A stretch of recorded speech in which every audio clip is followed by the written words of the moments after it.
Hey everybody, this is Mike with On Point Preparedness. I want to bring you with me on a little journey through one of the most occult parks I think I've ever been in.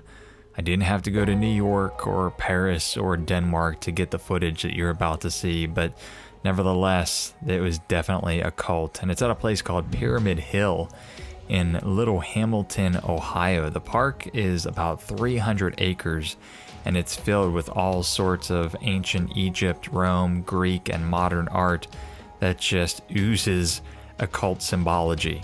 It was started by this very wealthy philanthropist named Harry T. Wilkes.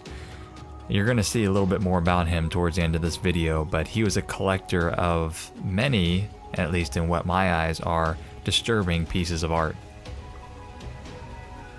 And the big thing that I think you're going to get out of this video is that this park is filled with tons of different sculptures and paintings by a variety of unrelated artists, but it seems like they're all led to the same type of occult symbols that we see in the Illuminati, in Hollywood, in the occult. And you can see how the Antichrist spirit is actually leading these people like a snake whispering in their ears.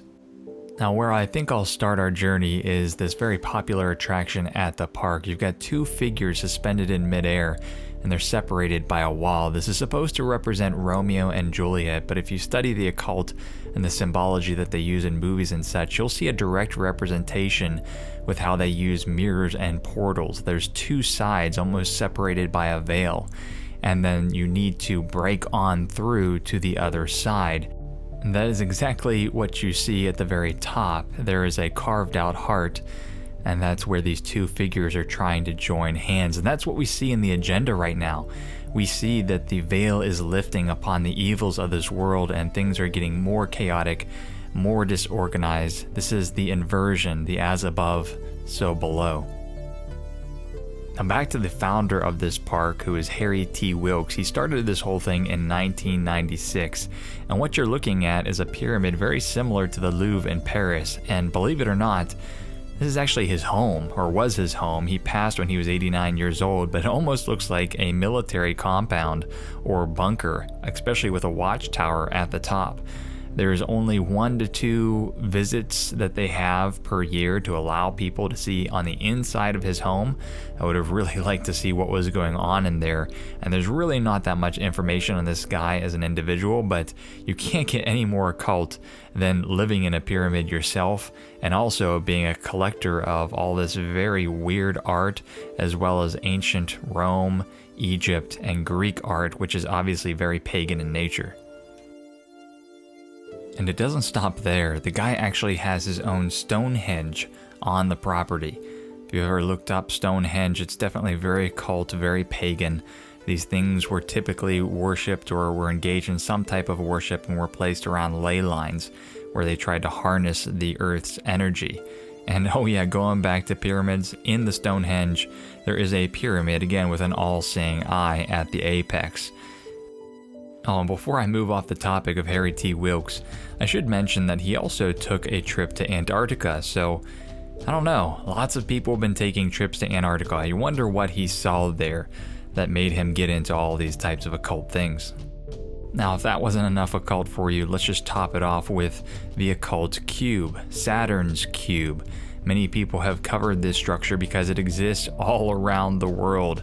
This black multi-dimensional cube, which you can see in places like Manhattan, Australia, Denmark, Santa Ana, and many religions even center their worship around the black cube, like the Muslims in Mecca, as well as the Jews who have a black cube strapped to their head when they pray.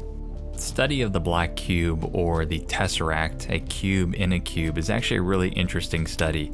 Its symbolism is multifaceted, like you can see here. It almost looks like the Jewish Kabbalah or Jewish mysticism tree of life, but it also has many other symbols and meanings as well. Some say that the IXXI Roman numerals are symbolized in there, which relates to the 9/11 tragedy, and also it talks about dimensional time, breaking through the veil, sort of how we started this video with the Romeo and Juliet separated by the veil. You'll see a lot of occult movies as well as music videos where people are breaking out of black cubes, breaking out of the dimensions of time and space.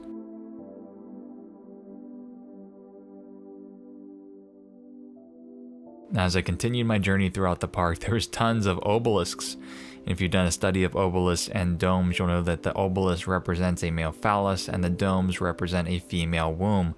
These people do in fact worship sex, much like in the movie Eyes Wide Shut, and that's what all of these sculptures pretty much represent.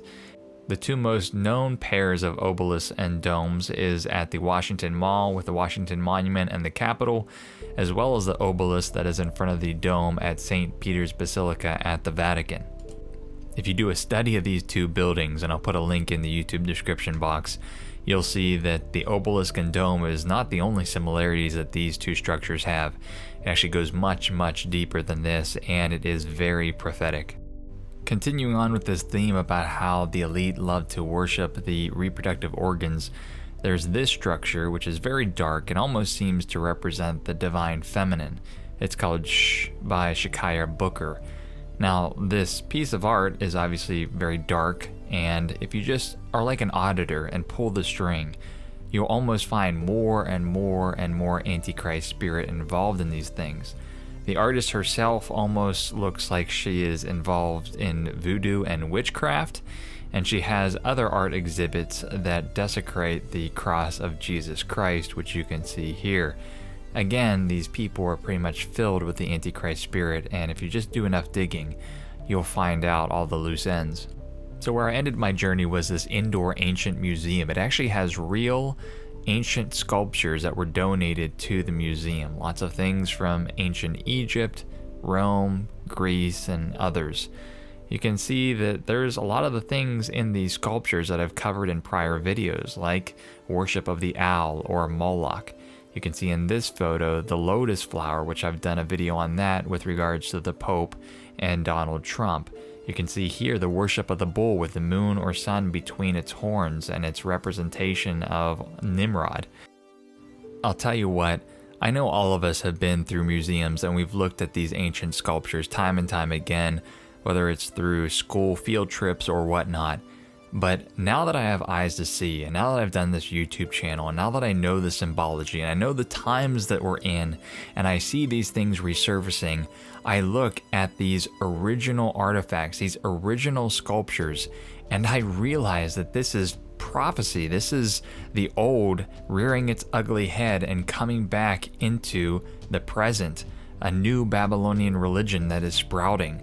It is absolutely incredible now to look at, again, these one-of-a-kind original artifacts and see that back then they're doing all the things that the world or the sons and daughters of disobedience are doing today. And I'm looking at these things with all new eyes, and I just find it absolutely incredible. Now I'll tell you what, this whole video is going to end on a pretty incredible note. Anytime I go into an occult place, I say a prayer over me for protection.